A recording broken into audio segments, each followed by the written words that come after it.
ተፈጥሮ በቁጣ ስትነሳ ማን ሊያስቆማት ይችላል? ጸጥታ የሰፈነበትንና የተለመደውን የከሰዓት ውሎ በቅጽበት ወደ አስፈሪ የምጽአት ቀን የቀየረው አሰቃቂ አውሎ ንፋስ በዊስኮንሲን ግዛት የሚገኙ ከተሞችን ምስቅልቅላቸውን አውጥቶታል። ሰማዩ በድንገት ጠቆረ።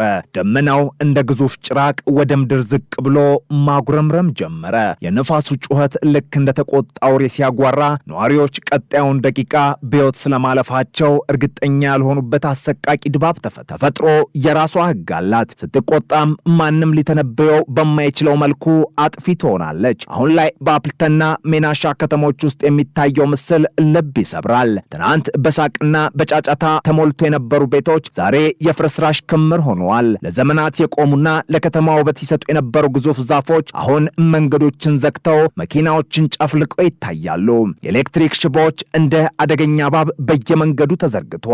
ነዋሪዎች ያጡትን ንብረት እያዩ ከማልቀስ ውጪ ሌላ አንዳች አማራጭ ይላጠረ።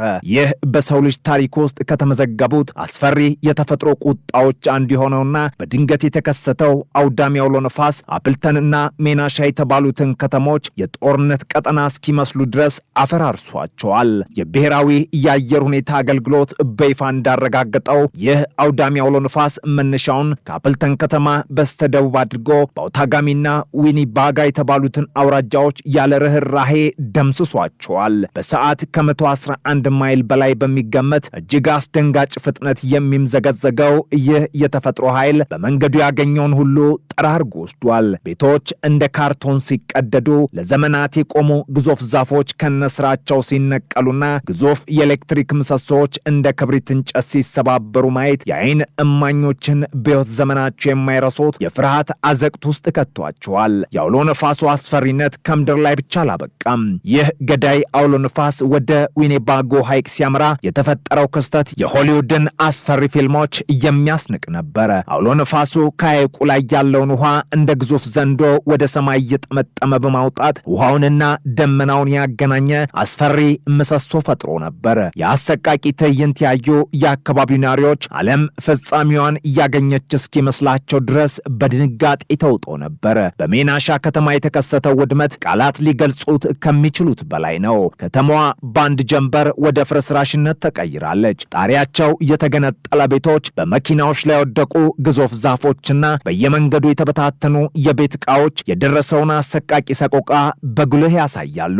የከተማዋ የፖሊስ፣ የእሳት አደጋና የሕዝብ አገልግሎት ሰራተኞች በሕይወት የተረፉትን ለመታደግና መንገዶችን ለመክፈት የሞት ሽረት ትግል እያደረጉ ቢሆንም የደረሰው ውድመት እጅግ ግዙፍ በመሆኑ ስራቸውን ፈታኝ አድርጎታል። የሜናሻ ከተማ አስተዳደር በወጣው አስቸኳይና ጥብቅ ማስጠንቀቂያ ማንኛውም ሰው ወደ ከተማዋ እንዳይገባ አግዷል። የተቆራረጡ የኤሌክትሪክ መስመሮች በመንገዶች ላይ ተዘርግተዋል። መንገዶች በዛፎችና በፍርስራሾች ተዘግተዋል።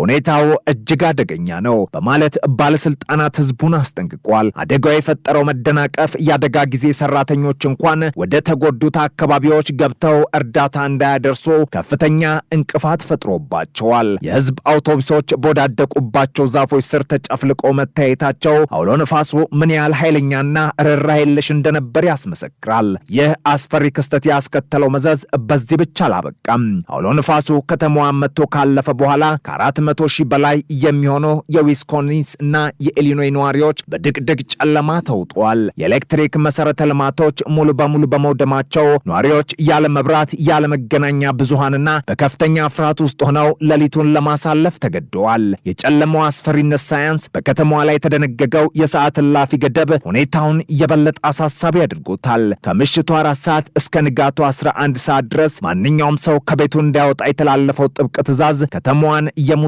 መንደር እንድትመስል አድርጓታል። በጨለማ ውስጥ የሚሰማው ብቸኛ ድምፅ የአደጋ ጊዜ ተሽከርካሪዎች ሳይረንና አልፎ አልፎ የሚሰማው የዛፎች መውደቅ ድምፅ ብቻ ነው። ከዚህም የከፋው ደግሞ የተፈጥሮ አደጋው በውሃ አቅርቦት ላይ ያደረሰው ጉዳት ነው። በፎክስ ክሮሲንግና በሜናሻ አካባቢዎች የሚገኙ የውሃ ማጣሪያ ጣቢያዎች ላይ በደረሰው ከባድ ጉዳት ምክንያት ነዋሪዎች ውሃን አፍልተው እንዲጠጡ የሚያስገድድ አስደንጋጭ ትዕዛዝ ተላልፏል። አውሎ ነፋሱ ቤታቸውን አፈራርሶ የኤሌክትሪክ ኃይል አቆርጦባቸው በከፍተኛ ድንጋጤ ውስጥ የሚገኙት እነዚህ ነዋሪዎች አሁን ደግሞ ንጹህ የመጠጥ ውሃ ማግኘት ያልቻሉበት አስከፊ አዘቅት ውስጥ ወድቀዋል። የሁሉ ሰቆቃ እየተፈጸመ ያለው አሜሪካን እያመሰ ካለው አደገኛና ገዳይ የሙቀት ማዕበል ጋር ተዳምዶ መሆኑን ሁኔታውን ወደ ለየለት የሰብአዊ ቀውስ አሸጋግሮታል። ከ85 ሚሊዮን በላይ አሜሪካውያን በከፍተኛ የሙቀት መጠን እየጠበሰ ባለው በዚህ ወቅት የኤሌክትሪክ ኃይል መቋረጡ ነዋሪዎች አየር ማቀዝቀዣ መጠቀም እንዳይችሉ አድርጓቸዋል።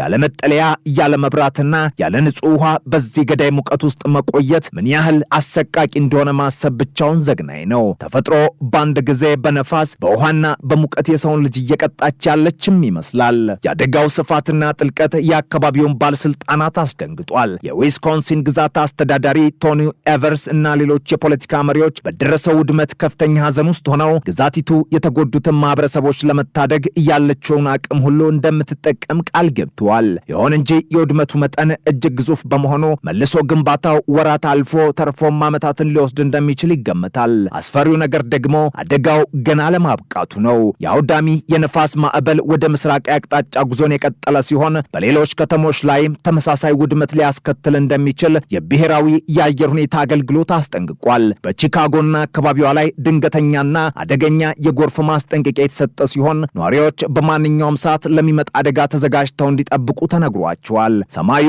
አሁንም በቁጣ እንደተሞላ ነው። ጥቁርና አስፈሪ ደመናዎች በከተሞች ላይ ያንዣበቡ ነው።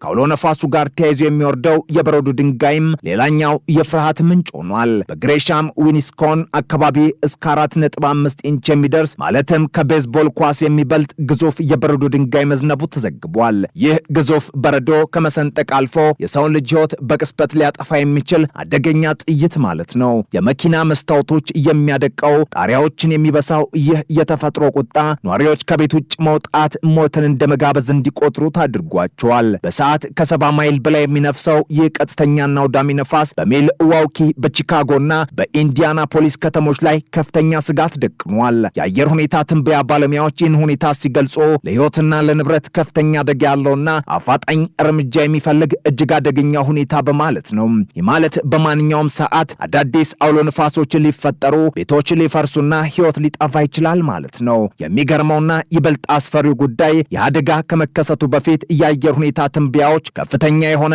የአውሎ ነፋስ ስጋት አለመኖሩን መግለጻቸው ነበር። ማዕከሉ የአውሎ ነፋስ መከሰት ዕድል 2% ብቻ ነው ብሎ በተነበየበት ሁኔታ እንዲህ አይነት አሰቃቂና ደም አፋሳሽ አደጋ መከሰቱ የሰው ልጅ ቴክኖሎጂ ከተፈጥሮ ቁጣ ፊት ምን ያህል ደካማና አቅመቢስ እንደሆነ በግልጽ አሳይቷል። ቸውም ምንም እንኳን እስካሁን የሞት ወይም የከባድ ጉዳት ሪፖርት ባይወጣም ይህ የተፈጥሮ አደጋ በነዋሪዎቹ የስነ ልቦና ላይ ጣለው ጠባሳ በቀላሉ የሚሽር አይሆንም። የነፍስ አድን ሰራተኞችና የአደጋ ጊዜ ምላሽ ሰጪ ቡድኖች የወት አደጋን ተጋፍጠው በየፍርስራሹ ሰው እየፈለጉ ይገኛሉ። የፈረሱ ቤቶችን እያነሱ፣ የተዘረጉ የኤሌክትሪክ መስመሮችን በጥንቃቄ እያስወገዱና የተዘጉ መንገዶችን ለመክፈት ቀን ከሌት እየሰሩ ነው።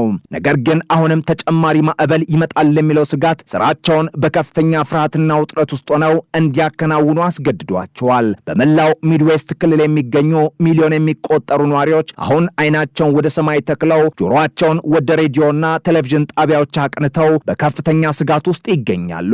ቀጣዩ ኢላማ የትኛው ከተማ ይሆናል? የተፈጥሮ ቁጣ መቼን የሚያበቃ የሚሉት ጥያቄዎች የሁሉንም ሰው አእምሮ እያስጨነቁ ነው። በጨለማ በሙቀትና በንጹህ እጦት እየተሰቃዩ ያሉ ማህበረሰቦች የነገን ፀሐይ በሰላም ለማየት በጸሎት ላይ ናቸው።